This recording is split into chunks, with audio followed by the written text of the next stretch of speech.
This is Class 8 Social Science History Chapter 1. Introduction: How, When and Where. How important are dates?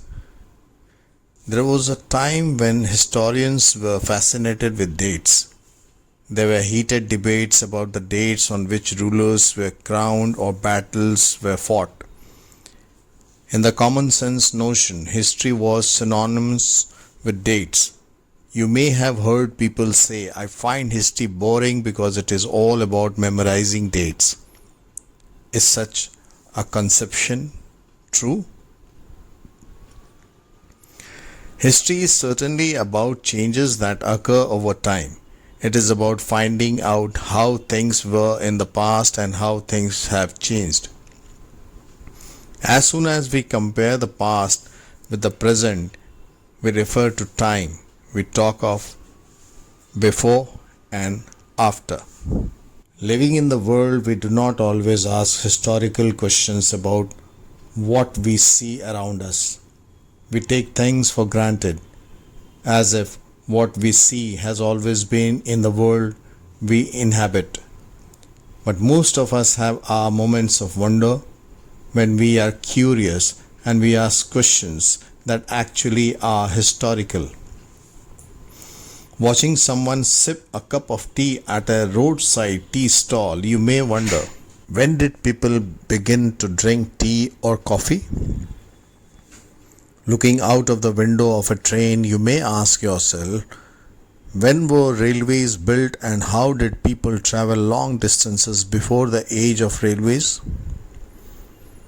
Reading the newspaper in the morning, you may be curious to know how people got to hear about things before newspaper began to be printed. All such historical questions refer us back to notions of time. But time does not have to be always precisely dated in terms of a particular year or a month. Sometimes it is actually incorrect to fix precise dates to processes that happen over a period of time. People in India did not begin drinking tea one fine day. They developed a taste for it over time. There can be no one clear date for a process such as this. Similarly, we cannot fix one single date on which British rule was established, or the national movement started, or changes took place within the economy and society. All these things happen over a stretch of time. We can only refer to a span of time, an approximate period over which particular changes became visible. Why, then, do we continue to associate history with a string of dates? This association has a reason. There was a time when history was an account of battles and big events. It was about rulers and their policies. Historians wrote about the year a king was crowned, the year he married, the year he had a child, the year he fought a particular war, the year he died, and the year the next ruler succeeded to the throne. For events such as these, specific dates can be determined, and in histories such as these, debates about dates continue to be important. As you have seen in the history textbooks of the past 2 years, historians now write about a host of other issues and other questions. They look at how people earned their livelihood, what they produced and ate, how cities developed and markets came up, how kingdoms were formed and new ideas spread, and how cultures and society changed. Which dates? By what criteria do we choose a set of dates as important? The dates we select, the dates around which we compose our story of the past, are not important on their own. They become vital because we focus on a particular set of events as important. If our focus of study changes, if we begin to look at new issues, a new set of dates will appear significant. Consider an example. In the histories written by British historians in India, the rule of each Governor General was important. These histories began with the rule of the first Governor General, Warren Hastings, and ended with the last Viceroy, Lord Mountbatten. In separate chapters, we read about the deeds of others: Hastings, Wellesley, Bentinck, Dalhousie, Canning, Lawrence, Lytton, Ripon, Curzon, Harding, Irwin. It was seemingly never-ending succession of Governor Generals and Viceroys. All the dates in these history books were linked to these personalities, to their activities, policies, and achievements. It was as if there was nothing outside their lives that was important for us to know. The chronology of their lives marked the different chapters of the history of British India. Can we not write about the history of this period in a different way? How do we focus on the activities of different groups and classes in Indian society within the format of this history of Governor Generals? When we write history or a story, we divide it into chapters. Why do we do this? It is to give each chapter some coherence. It is to tell a story in a way that makes some sense and can be followed. In the process, we focus only on those events that help us to give shape to the story we are telling. In the histories that revolve around the life of British Governor Generals, the activities of Indians simply do not fit. They have no space. What, then, do we do? Clearly, we need another format for our history. This would mean that the old dates will no longer have the significance they earlier had. A new set of dates will become more important for us to know. How do we periodize? In 1817, James Mill, a Scottish economist and political philosopher, published a massive 3-volume work, A History of British India. In this, he divided Indian history into 3 periods: Hindu, Muslim, and British. This periodization came to be widely accepted. Can you think of any problem with this way of looking at Indian history? Why do we try and divide history into different periods? We do so in an attempt to capture the characteristics of a time, its central features as they appear to us. So the terms through which we periodize, that is, demarcate the difference between periods, become important. They reflect our ideas about the past. They show how we see the significance of a change from one period to the next. Mill thought that all Asian societies were at a lower level of civilization than Europe. According to his telling of history, before the British came to India, Hindu and Muslim despots ruled the country. Religious intolerance, caste, taboos, and superstitious practices dominated social life. British rule, Mill felt, could civilize India. To do this, it was necessary to introduce European manners, arts, institutions, and laws in India. Mill, in fact, suggested that the British should conquer all the territories in India to ensure the enlightenment and happiness of the Indian people, for India was not capable of progress without British help. In this idea of history, British rule represented all the forces of progress and civilization. The period before British rule was one of darkness. Can such a conception be accepted today? In any case, can we refer to any period of history as Hindu or Muslim? Did not a variety of faiths exist simultaneously in these periods? Why should we characterize an age only through the religion of the rulers of the time? To do so is to suggest that the lives and practices of the others do not really matter. We should also remember that even rulers in ancient India did not all share the same faith. Moving away from British classification, historians have usually divided Indian history into ancient, medieval, and modern.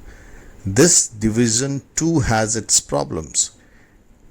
It is a periodization that is borrowed from the West, where the modern period was associated with the growth of all the forces of modernity: science, reason, democracy, liberty, and equality. Medieval was a term used to describe a society where these features of modern society did not exist. Can we uncritically accept these characterizations of the modern period to describe the period of our study?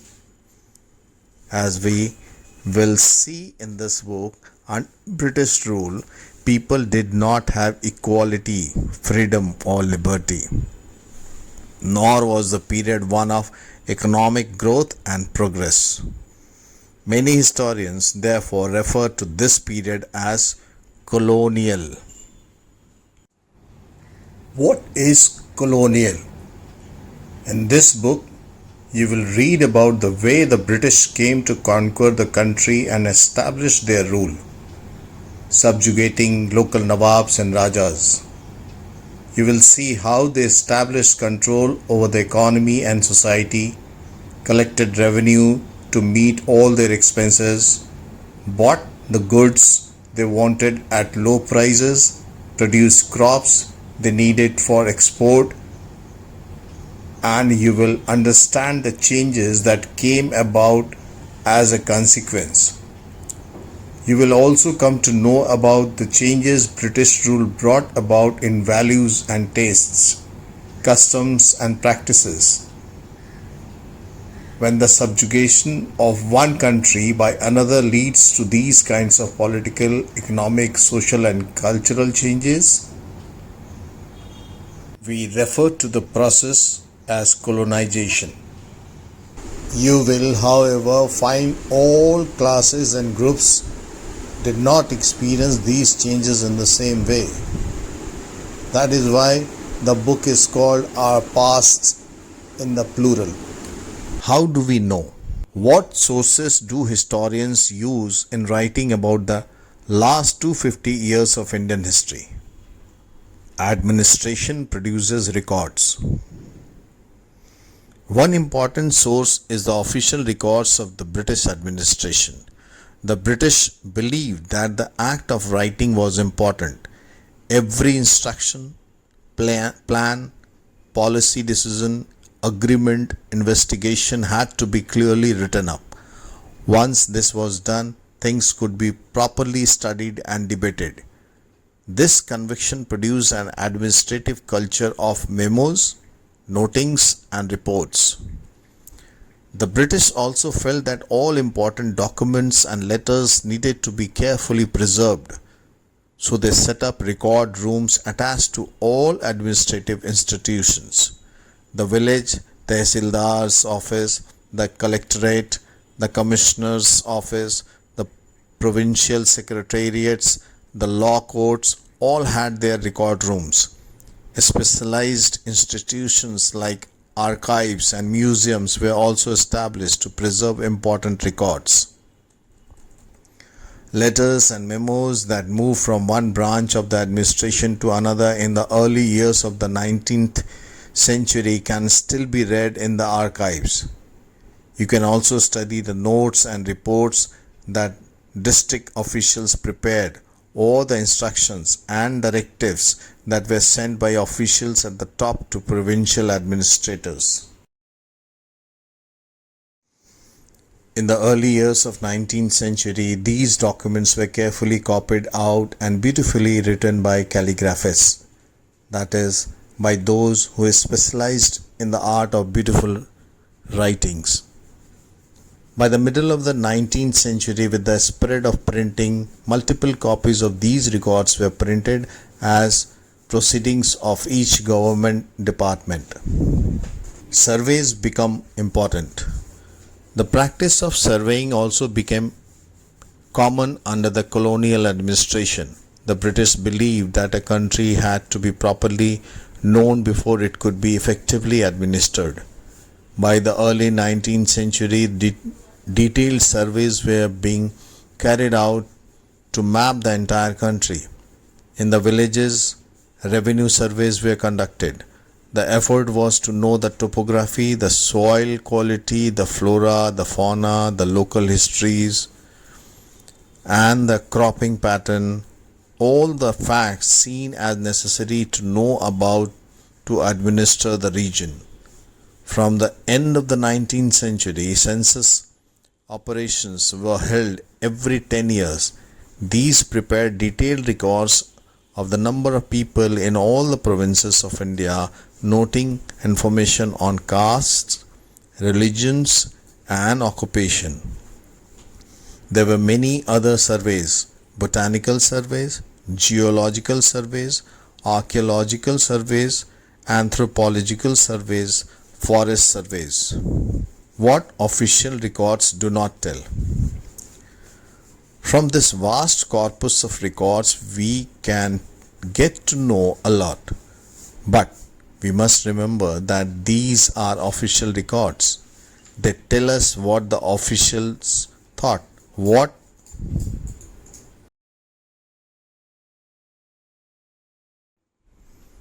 they were interested in, and what they wished to preserve for posterity. These records do not always help us understand what other people in the country felt and what lay behind their actions. For that, we need to look elsewhere. When we begin to search for these other sources, we find them in plenty, though they are more difficult to get than official records. We have diaries of people, accounts of pilgrims and travelers, autobiographies of important personalities, and popular booklets that were sold in the local bazaars. As printing spread, newspapers were published and issues were debated in public. Leaders and reformers wrote to spread their ideas. Poets and novelists wrote to express their feelings. All these sources, however, were produced by those who were literate.